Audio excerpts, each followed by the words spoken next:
we're going to squatitate. In other words, we're going to play around into and out of different positions while squatting. And we're going to meditate in this movement. So the idea is that we're going slow. The idea is we're going with a low enough intensity. We're dialing back the intensity dial enough and going slow enough so that we can attend to many aspects or many unique aspects of this movement and many subtleties of this movement. So let's, before any more, hoobly goobly, verbalization of this, let's get right to it. So first thing, we're just standing. You could have your shoes on or your shoes off.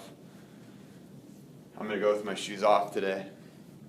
Anywhere I'm comfortable, anywhere where preferably I'm alone and in a place where I can be in quiet and really observe myself and observe what's happening.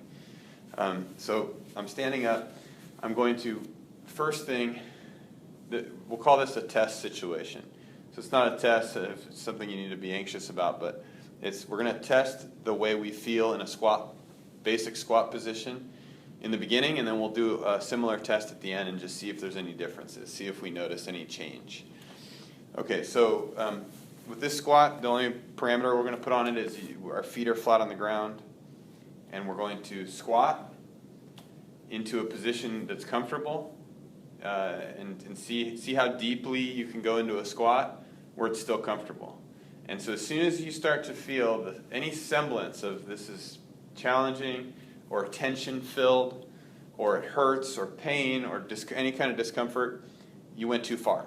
So just with your feet flat on the ground, can you bend your knees and bend your hips, bend your ankles, and get into a squat position, and maybe just hold your hands out in front of you and just observe, how does this feel? How deep am I? What are some of the angles that are made between my foot and my shin? And the angle between my calf and my hamstring? And the angle between my thigh and my torso? And in general, just how does it feel? How comfortable is this? Could I stay in this position for a long, long time? How long? Or could I only stay in it for seconds? How long? So put a number on it as a guess, as this kind of like, just this real rhetorical kind of question and answer. So if you haven't done it already, do it. As soon as it gets tiring, stop. This is just a test to see how we are in the beginning. So we're going to squat.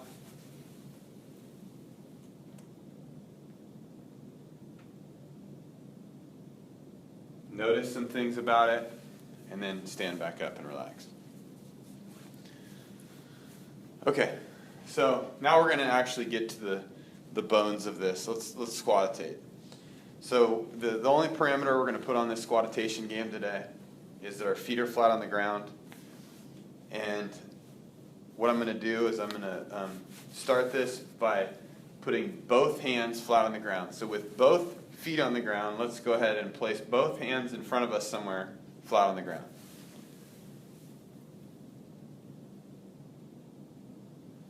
And then come up and relax. Now do this several times, and each time we do this, see if you can do it in a way that's more comfortable. We're not putting any rules on where you have to put your hands, how far apart your feet have to be. All that stuff is up to us.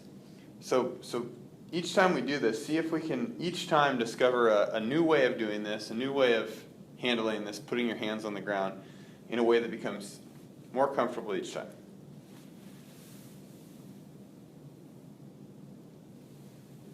Go slow.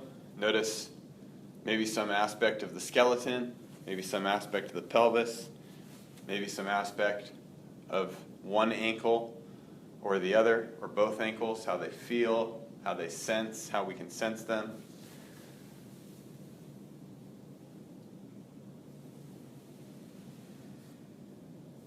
And do this many times.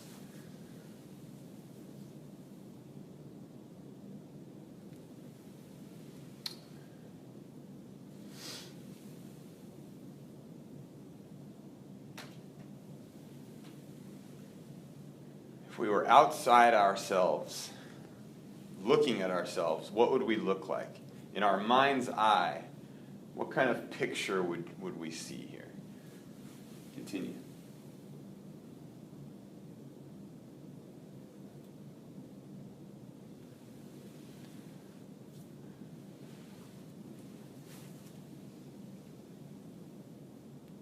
How slowly can we do this?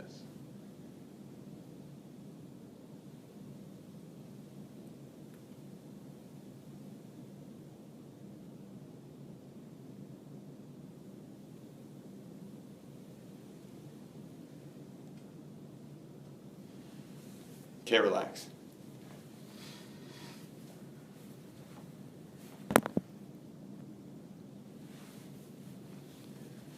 Okay, last thing. That was the first part of the squatitation game today, and this will be the second part. Can we have our feet flat on the ground and then place our hands flat on the ground somewhere that it's easy to do so, comfortable? You can have any kind of bend in your back, any kind of bend in your hips, any kind of bend in your knees, any kind of bend in our ankles.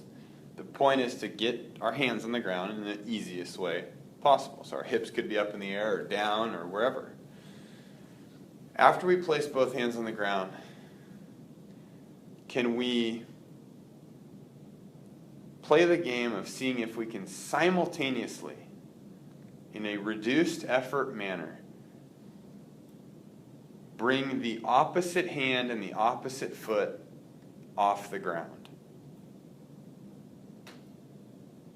for a few seconds, and then can we simultaneously bring the opposite hand and the opposite foot back to the ground?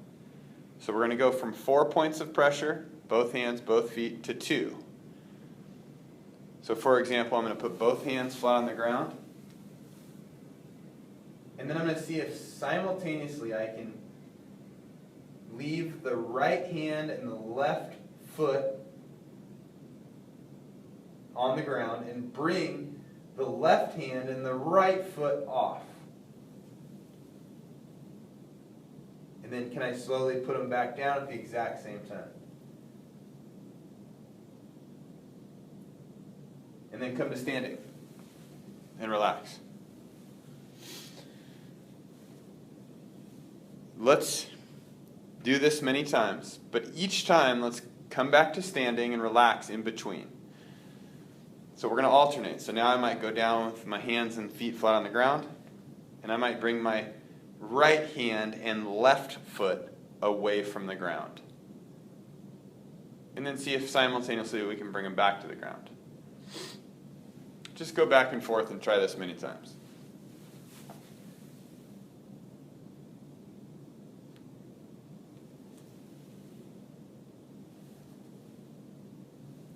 And notice some of the sensations.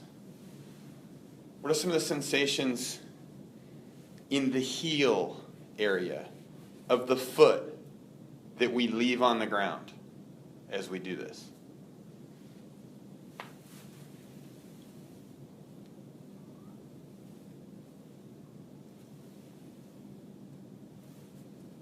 In our mind's eye, can we determine clearly the angle that the top of the foot and the shin make? In other words, can we determine the angle of the ankle of the foot that remains on the ground?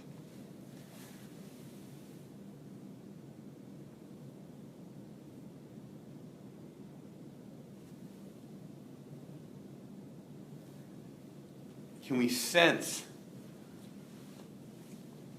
very closely some of the feelings that are going on in the skeletal area of the pelvis and the low back and the base of the spine, where all those come together?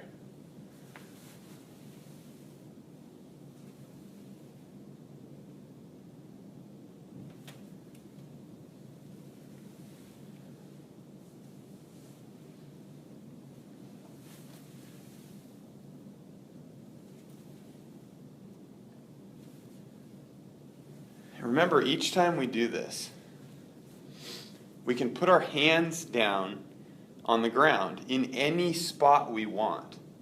So we're trying to figure out the most ideal place to put our hands and the most ideal place to have our feet so that this is the most comfortable way of doing this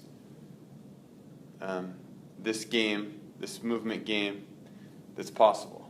So each time we can put them in different spots, our feet and our hands, so that when we do release the opposite hand and the opposite foot, this is easier each time. It shouldn't be harder each time. We should be looking for easier ways of being.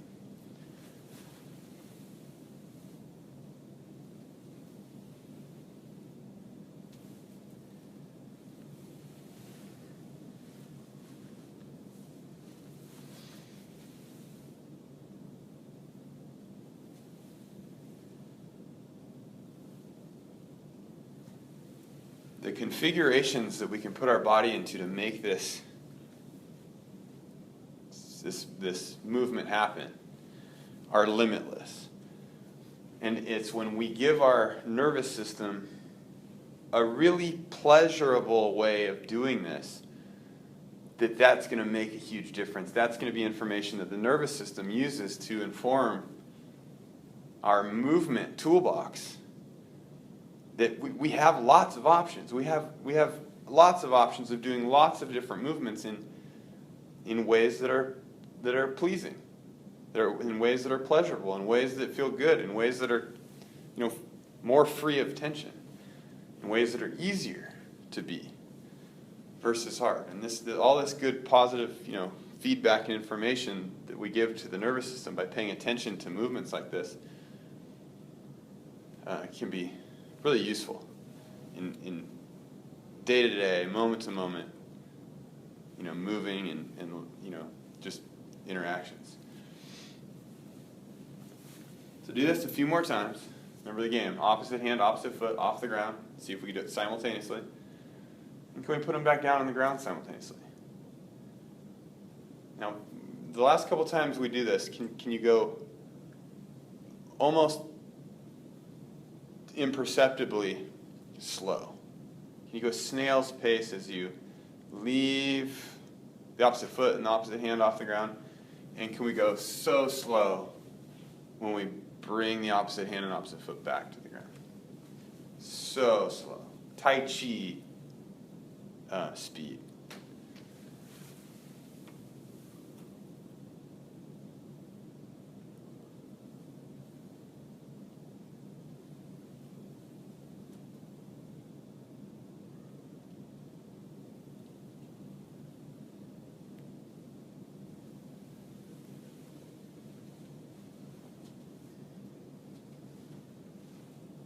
One more time. And in going slow, can we notice more of the sensation that's involved in any particular aspect of this movement? Skeletally or muscularly? Is our focus of a particular area expanded when we go slow?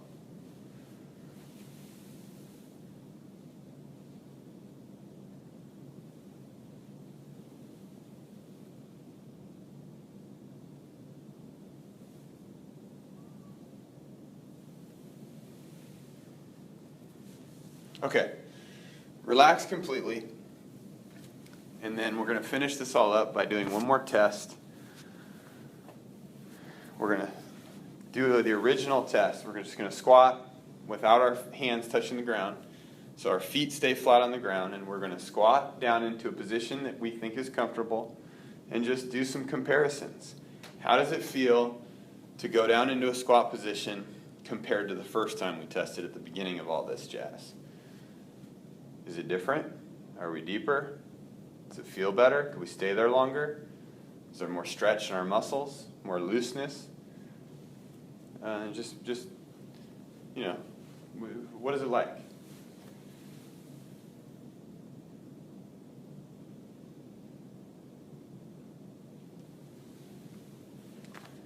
And then all we want to do is just make some comparisons, make some observations, and then be done. That's all the second test is for. Come to our feet. and trust that the information through attention, through playful attention that we're able to give to our nervous system is going to be used wisely, more wisely than we can put any conscious effort to. The nervous system is this crazy, connected, incredibly intelligent system, and let's just give it all that interesting stuff to work with and let it be. Go on with the rest of our day. That's it.